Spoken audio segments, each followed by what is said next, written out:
আমরা যেই কর্মসূচি নিয়ে দাঁড়িয়েছি এখানে, সেই কর্মসূচি হচ্ছে আমাদের যৌক্তিক 5টি দাবি ছিল, যেটা আমরা ইতিমধ্যে 17 তারিখে কিন্তু আমরা প্রকাশ করি। এই দাবিগুলা চিকিৎসক সমাজের প্রত্যেকটি চিকিৎসক কিন্তু এটি অত্যন্ত প্রশংসা করেছে এবং তারা এটা বিশ্বাস করে যে এই 5টা দাবি বাংলাদেশের স্বাস্থ্যখাতকে সামনে থেকে অগ্রসর করার জন্য অত্যন্ত গুরুত্বপূর্ণ ভূমিকা পালন করবে।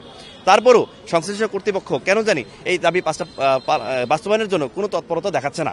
এই জন্য আমরা আজকে পুরো বাংলাদেশের সাথে একই সাথে একত্রতা ঘোষণা করে আমরা আজকে দুপুর 12টা থেকে ইন্টার্ন চিকিৎসক সমাজ কমপ্লিট শাটডাউনে যাচ্ছে এবং মেডিকেল শিক্ষার্থী, রাজশাহী মেডিকেল কলেজ শিক্ষার্থীর প্রথম বর্ষ থেকে পঞ্চম বর্ষ সকল শিক্ষার্থী ক্লাস বর্জন এবং সকল প্রকারের পরীক্ষা বর্জন করছে এবং আমাদের পোস্ট গ্রাজুয়েট ট্রেনিং চিকিৎসক তারাও খুব দ্রুত কর্মবিরতিতে যাবে।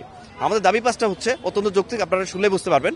সেটি হচ্ছে যে বাংলাদেশে যদি চিকিৎসা সেবা প্রদান করতে হয় এবং আপনারা যদি নামের সামনে যদি ডাক্তার শব্দ যদি যুক্ত করতে হয়, তাহলে অবশ্যই আপনাকে এমবিবিএস বা বিডিএস ডিগ্রিধারী হতে হবে।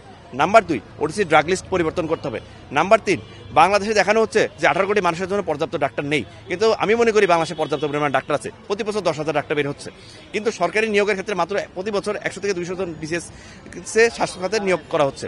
তো আমরা চাচ্ছি যেহেতু 30,000 ডাক্তার সংকট আছে, প্রথম একটা খুব দ্রুত একটি স্পেশাল বিশেষ দিয়ে প্রথম দফাতেই 10,000 ডাক্তার যাতে করে নিয়োগ দেওয়া হয় এবং প্রতি বছর 3 থেকে 4,000 ডাক্তার যাতে করে নিয়োগ দেওয়া হয়। তাহলে যে ডাক্তারদের সংকট দেখানো হচ্ছে সেই ডাক্তারদের সংকটের নিরসন হবে।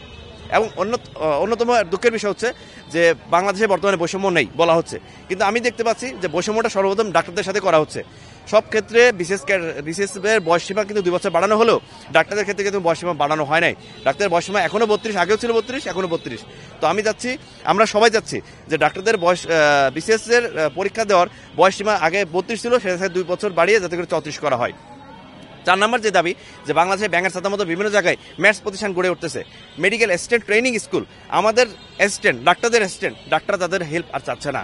তো আমি চাই যে আমরা সবাই চাচ্ছি যে পুরো বাংলাদেশে আর যাতে করে নতুন কোনো ম্যাথসের স্টুডেন্ট যাতে করে ভর্তি না হয় এবং যেই শিক্ষা প্রতিষ্ঠানগুলো ম্যাথসের চালু আছে সেগুলো যাতে করে বন্ধ করে দেওয়া হয়। যারা এখন যদি নতুন করে স্টুডেন্ট ভর্তি না হয়, ম্যাথসের স্টুডেন্ট, বাংলাদেশে যে পরিমাণ ডাক্তার বের হচ্ছে তারাই এনাফ বাংলাদেশকে পুরো স্বাস্থ্যখাতকে মেনটেন করার জন্য।